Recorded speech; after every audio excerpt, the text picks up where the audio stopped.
기뻐하고 텐션이 가득합니다. 아멘 할렐루야. 우리 자녀들도 축복하고 지나갑니다. 예, 대표로 혜인아 안녕. 은혜 안녕. 라인으로 치유될지어다. 자, 우리 아이들한테는 예수 피를 다 뿌려버립니다. 여러분들 함께 축복을 누리시기를 바랍니다. 우리가 오늘 함께 읽었던 말씀은요, 친숙한 소위 달란트의 비유예요. 전 세계적으로 잘 알려져 있습니다. 5달란트, 2달란트, 1달란트 받았던 주인공들이 어떻게 보면 3명이 메인 주인공이에요. 근데 중요한 것은 여기서 주인이 먼 나라로 떠나갔다가 다시 돌아와서 다시 돌아온 주인이 어떠한 역사를 일으킵니다. 마찬가지예요. 예수님이 베다니에서 부활 승천하시고 가셨습니다. 오늘 우리는 다시 기억해야 대강절 절기를 통하여 주님 다시 돌아오십니다. 우리 주 예수 그리스도께 다시 돌아오십니다. 그 차원에서 이 말씀을 보실 수 있기를 바랍니다. 첫째는 5달란트 남겼던 사람. 그 사람은 5달란트를 받아서 5달란트를 남깁니다. 2달란트를 가지고 2달란트를 남겼던 사람. 이 사람도 칭찬받습니다. 근데 이때 아주 유명한 성경 칭찬이 나와요. 착하고 충성된 종아, 너가 작은 일에 충성하였으니 내가 많은 것으로 너희들에게 맡기마. 이런 뜻이에요. 작은 일에 충성하였는데 내가 많은 것으로 너희들에게 준다, 이런 뜻이에요. 한 해가 다 저물어 가고 있습니다. 이 성탄절기 우리는 1년 동안 우리들의 사랑을, 우리들의 전도를, 우리들의 섬김을, 우리들의 봉사를, 또는 우리의 사명이나 미션을 말이에요, 결산해 봐야 될 중요한 시점에 도달해 있습니다. 여러분들은 신앙의 손익분기점을 통과하여 흑자를 남길 수 있다는 확실한 자신감이 있으십니까? 그러면 그걸 측정하는 측정 방법은 성령님이 하시는데, 그 중에 충성이란 열매로 한다는 것이에요. 그걸로 그 말씀을 붙잡고 오늘 보실 수 있기를 바랍니다. 갈라디아서 5장 22절로 23절 읽어보세요. 갈라디아서 5장 22절로 23절. 자, 여러분이 압도하십니다. 시작. 오직 성령의 열매는 사랑과 희락과 화평과 오래 참음과 자비와 양성과 충성과 온유와 절제니 이 같은 것을 금지할 법이 없느니라. 자, 사랑과 희락과 화평과 오래 참음과 자비와 양성, 그 다음 무엇이죠? 충성이에요. 충성. 7번째 열매가 바로 충성의 열매입니다. 오늘 달란트의 비유를요, 보실 때 마태복음 25장은요, 어떻게 보면 기독교 교리의 핵심을 담아놨어요. 뭐냐? 주인이 다시 돌아오신다. 우리 인생의 주인가 누구십니까? 예수 그리스도십니다.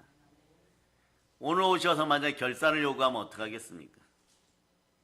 우리가 예수 믿고 구원받고 성령님을 체험하고 주께서 친히 우리의 삶을 인도하시고 다스리신다면 말이에요, 마땅히 우리의 삶 속에 나타나야 할 중요한 열매 가운데 대표적인 신앙의 열매, 의의 열매, 성령의 열매는요, 충성입니다. 이 충성의 열매는 다른 말로 신실함의 열매라고 성경 가르치는 것이에요. 오늘 우리는 우리에게 익숙한 이 달란트 비유 말입니다. 이 비유를 통하여서 나는 예수 그리스도께서 재림하여 다시 오시면 충만하게 충성의 값으로 들려 올라갈 수 있는가? 정말 하나님은 나를 칭찬하실까? 예수님은 나를 보고 착하고 충성된 종이라고 할 수 있을까? 이것을 신앙 전체를 놓고 한번 돌이켜볼 수 있는 여러분 되시기를 바랍니다. 우리는 전 일생을 걸고 언젠가는 말이에요, 우리 삶 전체를 걸고 언젠가는 말이에요, 하나님 앞에서 우리의 삶을 결산할 그날이 반드시 온다는 것이에요. 저와 여러분 충성된 종으로 칭찬받을 수 있기를 바랍니다. 그러려면 여러분 반드시 대답해야 될 것이 있습니다. 우리는 우리를 무엇으로 증명하겠습니까? 신앙의 무엇이 우리를 하나님 아버지 앞에 충성된 자녀로, 충성된 종으로 증명하겠습니까? 우리 마음속에 어떤 생각이 들어와야 될까요? 여러분의 마음속에 어떤 의식이 들어와야 될까요? 여러분 마음속에 자의식을 분명히 할 수 있기를 바랍니다. 신학자들은 이 부분을 가지고 가장 중요한 것은 맡은 자의 정신 자세라는 것이에요. 맡은 청지기 의식을 가지라는 것입니다. 맡은 청지기 의식, 맡은 자의 의식, 사명자의 의식, 청지기 의식, 이것이 여러분에게 있는지 한번 살펴보실 수 있기를 바랍니다. 오늘 본문 14절을 다 함께 같이 여러분이 한번 읽어보시겠습니다.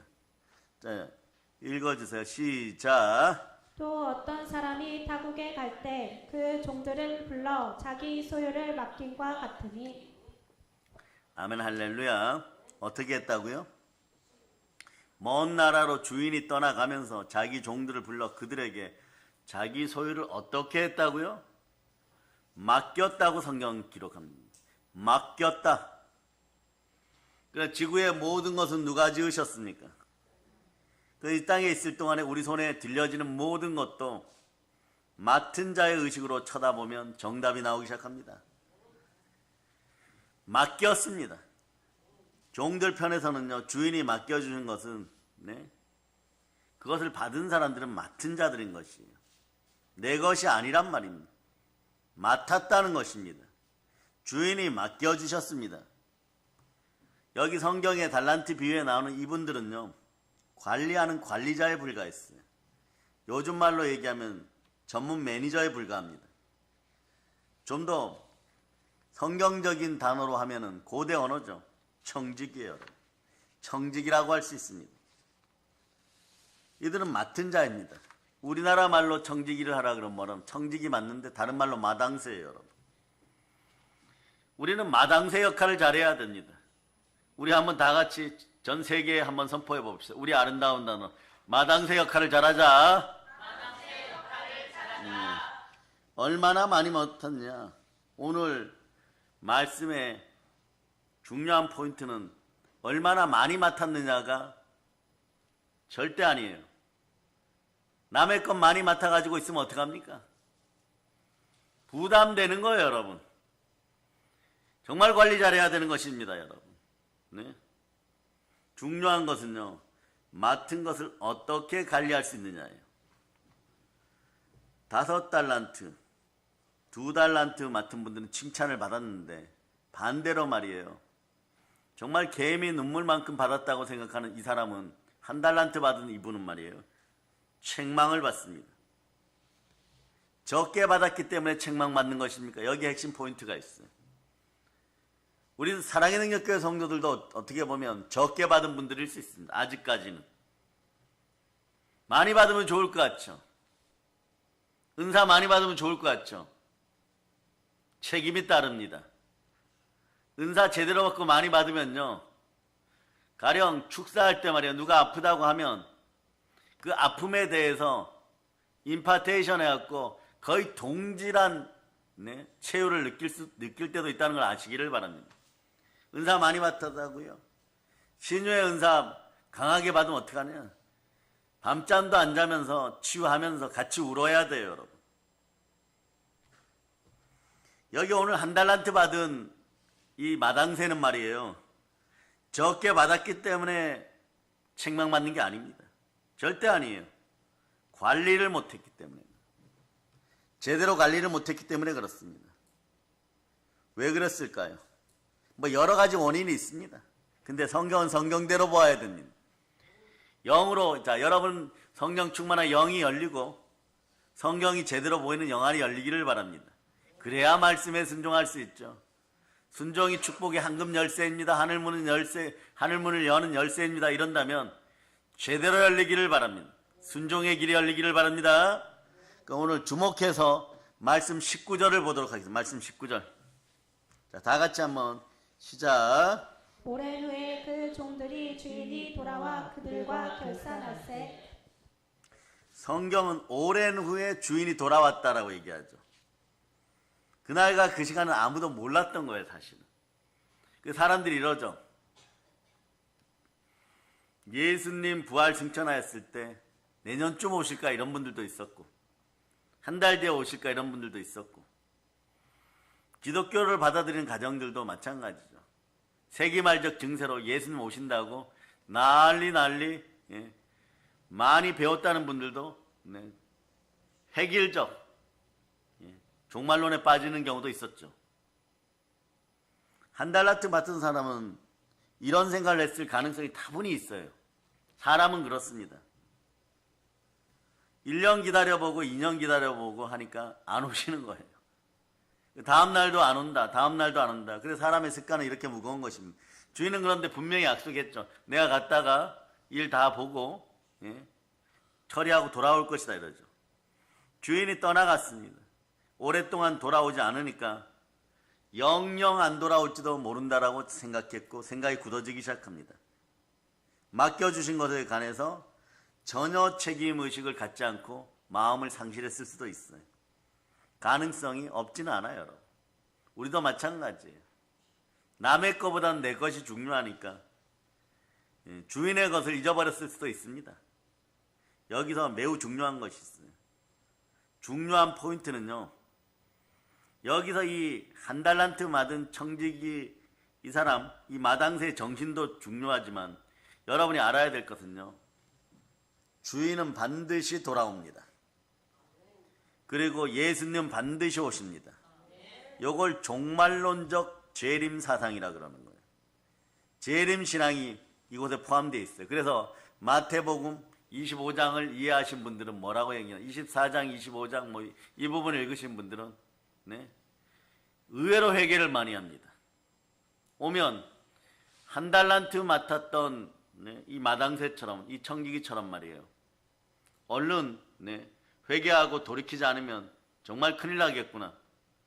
이걸 성령으로 깨달아 아는 순혈, 순종의 피에 역사하심이 있기를 바랍니다.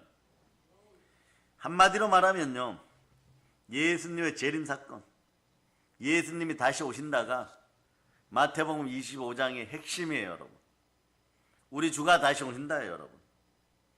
여러분 기독교인들입니까? 기독교인들이라면 복음의 완성을 보아야 됩니다. 반드시 다음 세상에서도 복음의 완성을 봅니다. 예수님 탄생하시고 죽으시고 부활하시고 승천하시고 이제 재림하여 오십니다. 복음은 반드시 이루어집니다. 기독교인들이라면 예수님의 재림을 믿는 건 당연합니다. 그래서 여러분 보고 예수님 다시 오실 것을 믿습니까? 이러면 한국교회 전체에서 단언하건대 말입니다. 90% 이상은 말이에요, 예수님 다시 오신다고 대답할 것입니다. 그걸 믿지 않으면 더 이상 기독교인이 아닌 거죠. 그러니까 오늘날 재림 이후 또는 재림 이것에 대해서는 많은 신앙인들이 강조하지 않습니다. 지금 대강절 절기나 되니까 말이에요, 조금 주님 다시 오심에 대해서 얘기하는 것도 늘어가고 있죠. 그러니까 절기에 매달릴 필요는 없지만 절기를 통하여서 다가오는 말씀의 축복은 여러분 다 누리시기를 바랍니다. 우리가 이론적으로 논리적으로 여러분의 머리로 고백하는 것과 이론적으로 안다는 것과 마음으로 믿고 정말 행함 있는 믿음으로 믿음 가운데 신뢰하며 산다는 건 전혀 다른 문제인 것이에요, 여러분.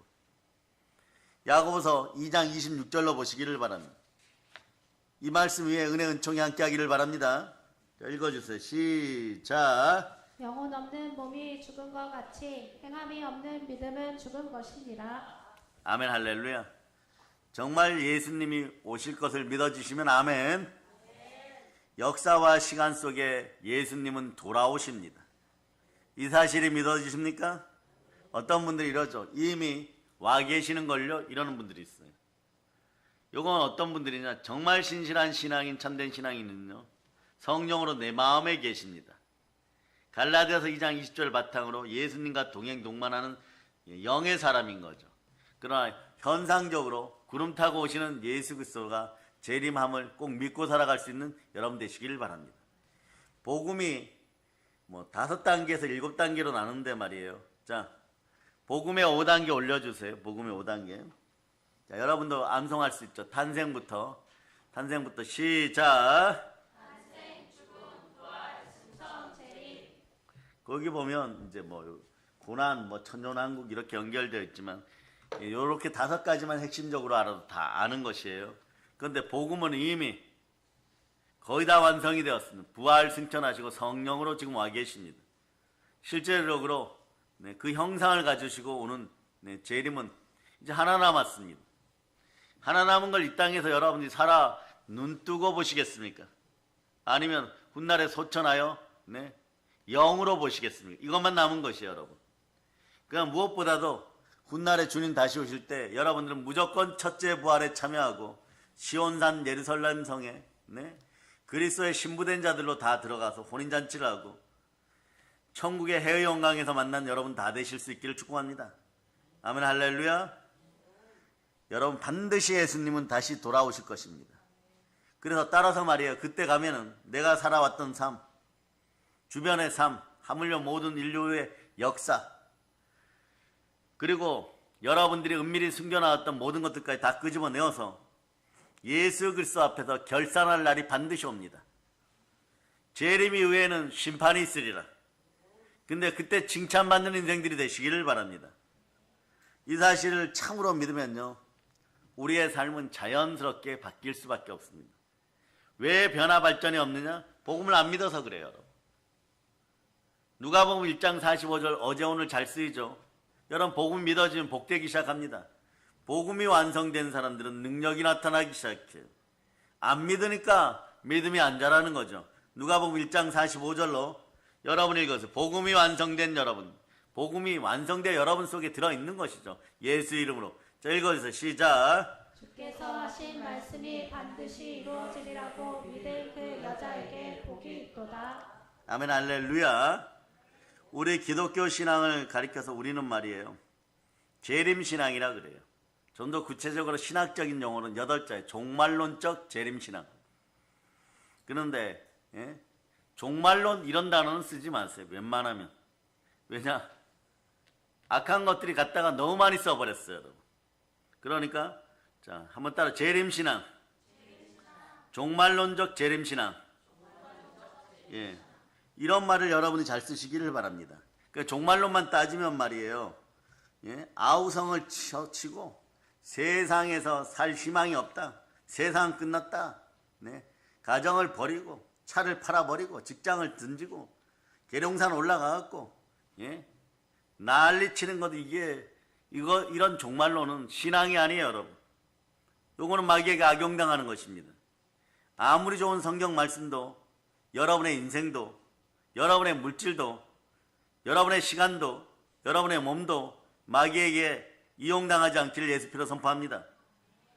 그래서 재림신앙의 본질은요, 신랑 되시는 예수님, 사랑의 예수님, 부활의 예수님, 지옥불을 꺼트리고 오시는, 지옥불을 상대하여서 이기고 오시고 죽음을 상대하여 이기고 오시고 우리를 사랑하시는 예수님, 역사 속에 다시 오실 예수님, 그분은 나를 사랑하시는 성자 하나님이십니다. 역사를 마침내 심판하고 결산할 예수님, 나의 사랑 예수님을 다시 만나는 그 시간, 가장 복된 시간이 재림의 시간인 것이에요. 그 앞으로 지구의 역사가 어떻게 펼쳐져도 대한민국에 환난이 사라질 걸 선포합니다.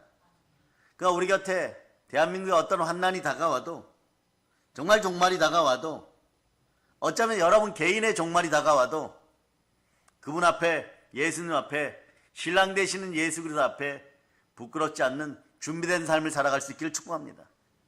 보혈로 우선 마음을 씻고 영혼의 양식 말씀 앞에 순종하고 성령으로 성경 말씀을 가지고 성령의 검을 만들어서 여러분을 대적하는 마귀들을 이기고 순교자적인 자세로 살아가다 보면 여러분 영혼이 잘 되고 범사가 잘 되고 강건하며 언제 어디서나 충만한 행복이 여러분과 함께하는 것이에요. 하나님이 기뻐할 만한 충만한 삶을 살아갈 수 있기를 축복합니다. 이게 재림신앙의 본질이에요. 그러니까 말이에요, 넘어졌던 베드로가 말이에요, 부활 승천하시고 다시 오신 예수님 만났을 때, 예수님을 만나니까 모든 게 회복되잖아요. 무엇으로요? 사랑으로 회복됩니다. 시몬의 아들 베드로야. 베드로 얘기하면 돼. 너가 나를 사랑하느냐? 그래서 사랑한다고 얘기하는 것이. 사랑한다라고 얘기하는 것이. 사랑한다고 얘기하는 것이. 그리스도를 만나면 그리스도 예수가 우리의 신랑 되시는 예수님이십니다. 사랑이 회복됩니다. 사랑의 능력이 회복됩니다. 그 여러분들은 여러분 마음속에 갈라디아서 2장 20절에 얘기한 것처럼 내 안에 사시는 분이 예수 그리스도니까 신랑 되신 예수 그리스도와 함께 모든 걸 해나갈 때 여러분의 인생은 점점 아름다워지는 것이에요. 이것은 비밀 아닌 비밀인 것이에요. 이미 영으로는 우리와 함께 하십니다. 이제 형식적인 절차만 남았다는 것을 여러분이 아시기를 바랍니다. 그래서 매년 크리스마스가 다가갈 때 처음 오시는 예수님을 만나고 메리 크리스마스 하기 전에 다시 오실 예수 그리스도를 생각하고 우리의 삶 속에 언제나 함께 하시고 우리를 혼자 내버려 두지 않고 24시간 365일 언제나 함께 하신 예수님 앞에 우리는 이런 단어 쓰죠. 케이스 바이 케이스. 그때마다 하나님께 다가서고 스텝 바이 스텝. 내 능력은 한 달란트 지닌 그 정도밖에 안 되지만 다가설 수 있는, 그리고 하나님 맡기신 사명 앞에 내가 달려갈 길과 주 예수께 받은 사명, 하나님의 은혜의 복음을 증거하는 일 마치려 하면 적어도 이건 할 수 있거든요. 내 최선을 다하리라. 하나님의 은혜의 복음을 전하는 일을 마치려 하면 내 생명조차 조금 더 귀한 것으로 여기지 아니하나. 이 말씀 자체가 부담되면 그냥 내가 할 수 있는 것만 한 달란트 맡은 만큼 사명 감당하리라. 이게 말이에요. 하나님의 은혜의 복음을 증거하는 일을 마치려면 나의 생명에서 조금 더 귀한 것으로 여기지 아니하나. 전도 현장에서도 마찬가지예요. 내가 전도 잘한다고 해갖고 칭찬받을 때도 언제나 하나님이 함께 하심을 믿고 여러분 자는 그렇게 깨닫기를 바랍니다. 못하였을 때도 임마누엘의 하나님 예수 그리스도께서 나와 함께 하시고 한 달란트만큼 칭찬하는구나. 여러분 사람들하고 비교할 필요 없어요. 여러분들은 여러분들의 마음을 사로잡아 그저 주께 드리고 최선을 다하여 맡은 자의 사명을 다할 수 있기를 바랍니다. 그럴 때 전도 현장에서도 우리는 다시 오시는 예수 그리스도를 늘 만날 수 있는 힘을 얻습니다. 마태복음 28장 19절로부터 20절 읽어보세요. 마태복음 28장 19절로부터 20절 시작.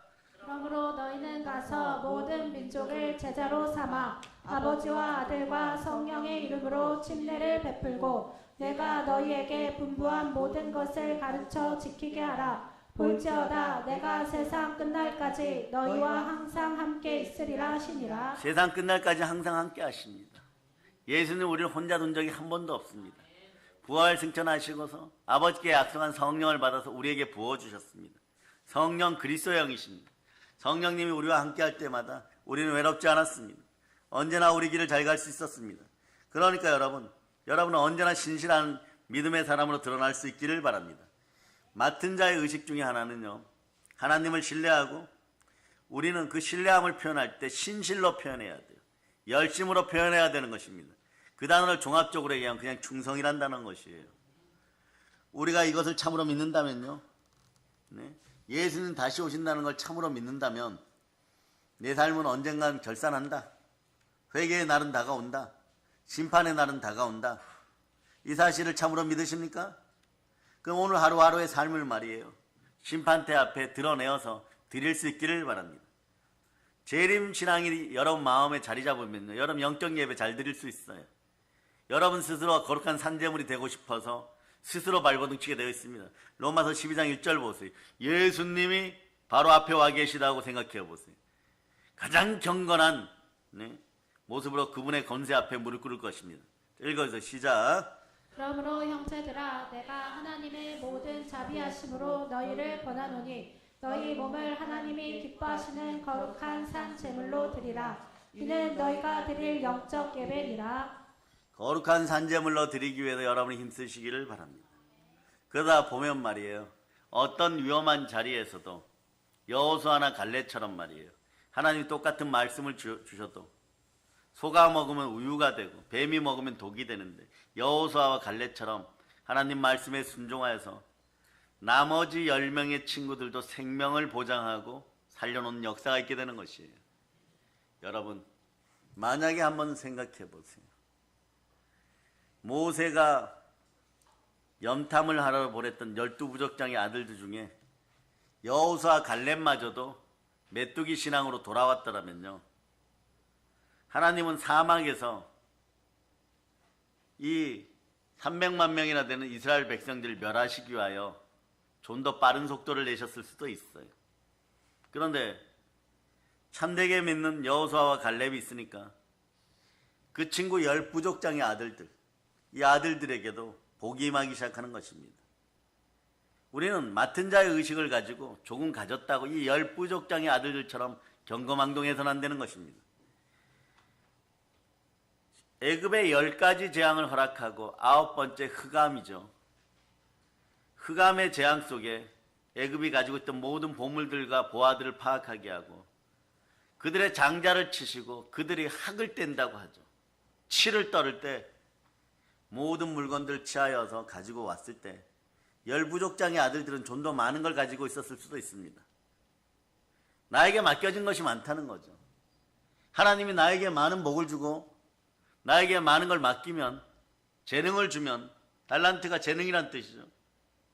탤런트가 되어서 여러분들은 오만불선하고 교만해지겠습니까?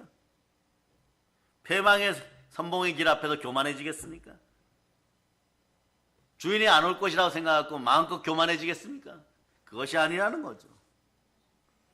결산과 심판의 날이 다가온다고, 그렇게 얘기하고 있는 거죠. 오늘 달란트의 비유의 핵심은 주 예수 그리스도가 재림하십니다. 다시 오신다예요. 성경 전반에 이 재림 사상이 계속 흐르고 있는 것입니다. 그러면 우리는 오늘을 어떻게 살아가야 될까? 이게 가장 중요한 질문 중에 하나겠죠. 사랑의 여러분, 하나님은 우리에게 많은 것을 주셨습니다. 부족한 제가 생각해봐도 너무 많은 것을 주셨습니다. 교회를 주시고 사랑하는 여러분들 주시고 인복을 허락하시고 우리들에게 예수님 많은 걸 맡기셨습니다. 시간도 맡겨주셨어요. 돈도 맡겨주셨어요. 자녀도 맡겨주셨어요. 재능도 맡겨주셨어요. 은사도 맡겨주셨습니다. 그러니까 은사도 선물인 거예요, 여러분. 우리 몸에 건강도 맡겨주셨습니다. 우리 목숨도, 우리 인생도 맡겨주셨습니다. 여기서 핵심 포인트는 우리가 얼마나 많은 시간을 갖고 있냐, 이것이 중요한 것이 아니라 맡겨주신 시간을 예수 이름으로 어떻게 잘 사용하느냐, 이것이 중요한 것이에요. 내가 돈이 얼마나 많으냐, 이거 하나도 중요한 것이 아니에요. 나에게 맡긴 돈을 가지고 어떻게 살고 있느냐, 어떻게 살아가느냐, 어떻게 정리할 것이냐, 이것이 중요한 것입니다. 마태복음 6장 33절 읽어보세요. 자, 읽어주세요. 시작. 그런즉 너희는 먼저 그의 나라와 그의 의를 구하라. 그리하면 이 모든 것을 너희에게 더하시리라. 여러분에게 맡겨진 재능이나 돈이 있다면요, 그의 나라와 그의 의를 먼저 구할 수 있기를 바랍니다. 내가 얼마나 많은 재능, 즉 달란트를 가지고 있느냐, 이것이 중요한 것이 아닙니다. 정말 중요한 것은요, 좋은 재능, 탁월한 재능, 달란트 갖고도 별로 볼품 없는 인생들, 이런 인생들 되지 말라는 것이에요. 우리가 우스갯소리로 이렇게 얘기하죠. 대낮 같은 인생이 되어서는 안 됩니다. 무슨 뜻이에요? 별 볼일 없는 인생이 되어서는 안 됩니다. 여러분, 정말 볼품 있는 인생들이 되시기를 바랍니다. 하나님이 바라는 인생들이 되시기를 바랍니다. 쓰임의 도구가 되기를 바랍니다. 아주 적은 재능을 갖고도 그것을 유익하게 이웃들에게 기쁨을 주면서 얼마든지 거룩한 행복을 누구보다 더 극대화시켜서 누리고 살아갈 수 있기를 축복합니다. 내가 건강한 몸을 가지고 있다면 어떻게 해야 됩니까? 건강한 몸을 가지고 하루하루를 어떻게 살아가느냐가 정말 중요한 거죠. 나의 인생에서 얼마나 기회가 주어졌느냐, 출세할 수 있는 기회가 주어졌느냐, 돈을 벌 수 있는 기회가 주어졌느냐, 권력을 잡을 수 있는 기회가 주어졌느냐, 인생에서 얼마나 좋은 기회가 주어졌느냐, 이 기회가 주어졌다는 사실이 중요한 것이 아니라 주어졌다면 이 기회를 바로 붙잡고 예수 이름으로 어떻게 잘 활용할 것인가, 이걸 생각할 수 있는 여러분이 되어야 된다는 것이에요. 본디오 빌라도처럼 행하지 않기를 바랍니다. 예수님 시절에 최상의 권세를 가지고 있었지만 본디오 빌라도 보고 승리자라고 얘기하는 사람은 한 명도 없습니다. 네. 이 자의 이름은 무슨 뜻이냐? 예? 진리를 탐구하는 자예요. 진리를 찾아가는 자예요. 헬레니즘 문화에서 자신의 유식을 뽐내던 자예요. 그러나 아무리 많이 배우고 아무리 많이 진리에 비슷한 거, 진리로 모양을 가지고 있는 걸 가지고 있다고 하여도 참된 진리 예수 그리스도가 다가왔을 때 십자가에다 못 박는 걸요, 수많은 사람의 만류, 하물며 자신의 아내도 이 사람이 이래는 관여하지 말라라고 영적으로 얘기했음에 불구하고 영이 열리지 않으니까, 영의 생각이 들어가지 않으니까 세상 사람들, 자기보다 진리라는 걸 더 알지 못하는 사람들, 이런 자들의 협박과 유압에 눌려가지고 예수는 십자가에 못 박는 것이에요. 주어진 재능과 주어진 달란트와 주어진 시간과 주어진 몸과 주어진 물질을 현명하게 잘 사용하는 여러분 될 수 있기를 바랍니다. 우리의 삶을 다 살았다고 한번 생각해 봅시다. 우리의 삶을 다 살고 맡겨진 모든 것을 다 관리한 후에 마당새로서 이제 졸업장을 뗄 때 말이에요. 어떻게 보면 지구는 하나님께로 돌아가는 거대한 인큐베이터일 수 있죠. 어떻게 보면 이 지구 어머니는 우리를 보호하고 계시지만 이 땅 전체를 떠나서 아버지 품에 돌아갈 날이 있을 것입니다. 마지막 최후의 심판대 앞에서 우리들은 모두 둘 중에 하나로 결정될 것입니다. 하나는 착하고 충성된 종아, 하나는 악하고 게으른 종아. 우리는 어느 편에 속할까요? 나는 어느 편에 속할까요? 우리 인생이 결산되는 그날 착하고 충성된 종, 성실한 종, 충성된 종으로 결산되기를 축복합니다. 우리에게 가장 필요한 의식이 있다면 첫째는 말이에요, 맡은 청지기 의식이에요. 맡은 자의 의식인 것입니다. 청지기인 것이에요. 우리는 마당새인 것이에요. 책임을 제대로 감당해야 하며 살아갈 수 있기를 바랍니다. 한 해를 마무리 짓는 성탄절기입니다. 마무리 짓는 시점에서 금년 한 해의 삶이 주 앞에서 신실하지 못했다고 판단되는 그런 삶이 있다면 여러분 회개할 수 있기를 바랍니다. 새로운 내일, 새로운 2025년, 새로운 천년, 새로운 대한민국의 미래를 바라볼 수 있는 그런 영안이 열릴 수 있기를 바랍니다. 우리는 다시 한번 맡은 청지기 의식으로 돌아갈 수 있도록 여러분부터 바뀌고 대한민국 한국교회 전체를 대신하여 기도할 수 있기를 바랍니다. 우리는 맡은 자들입니다.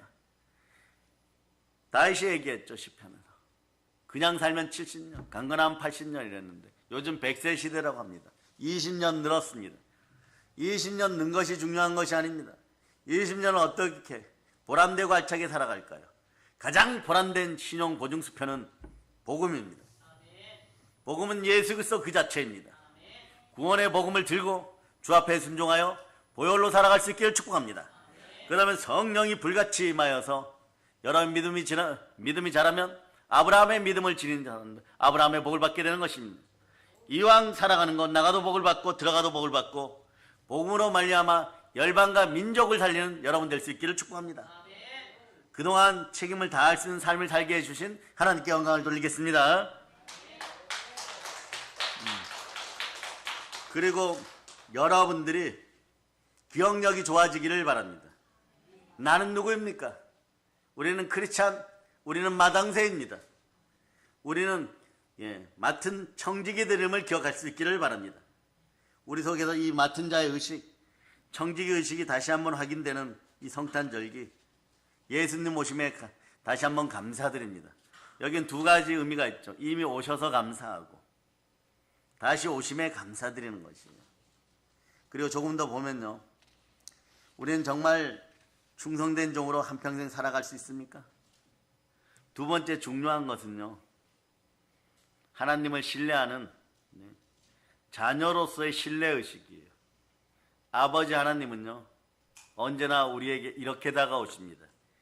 누가복음 11장 13절로 보세요. 아버지를 신뢰하고 좋으신 아버지로 믿을 수 있는 여러분 되실 수 있기를 축복합니다. 자, 읽어주세요. 시작. 너희가 악할지라도 좋은 것을 자식에게 줄 줄 알거든 하물며 너희 하늘 아버지께서 구하는 자에게 성령을 주시지 않겠느냐 하시니라. 아멘 할렐루야. 성령을 주어서 믿음이 자란 여러분 되시길 바랍니다. 아버지 하나님이 보세요. 5달란트, 2달란트 받았던 종들이 5달란트, 2달란트 남겼을 때 이분들을 칭찬하면서 이렇게 얘기해요. 착하고 충성된 종아. 여기서 이 충성이라는 단어는 여러 의미로 여러분 속에 다가오겠지만 가장 근접한 뜻은 이런 뜻이에요. 믿음직스럽다. 하나님이 여러분 보고, 예수님이 여러분 보고 믿음직스럽다. 김집사야, 이집사야, 이럴 수 있는 여러분 되실 수 있기를 바랍니다. 믿음이란 단어에서 사실은요, 충성이란 단어가 나와요. 피스테란 말이 믿음직스럽다인데요. 믿음직스럽다는 말은요, 철저하게 우리 마음의 성실성을 의미하는 거예요. 내 마음의 성실성을 원어로 피스테라 그러는데 믿음직스럽다예요. 이 믿음이란 단어에서 여러분 충성이 나온 것이에요. 예수 그리스도에 대한 믿음 없이 어떻게 충성하겠습니까? 신랑 되시는 예수 그리스도에 대한 믿음 없이 어떻게 충성이 있겠습니까?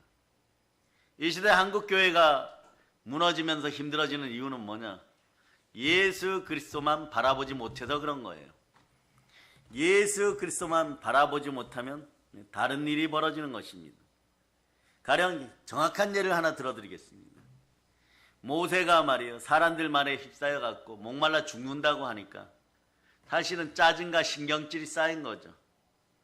그러니까 역사하는 말씀으로 반서가 열릴저다 이러면 되었을 텐데, 예? 못난 인생들아 이러면서 바위를 2번 쳐버려요.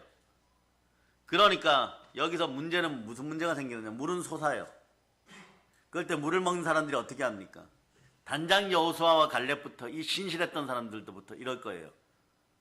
하나님의 말씀보다는 거기에 지팡이가 더해져 갖고 세게 때리는 힘 2대가 필요하구나, 이렇게 느껴버려요. 여기서 복음이 변개되는 것이에요.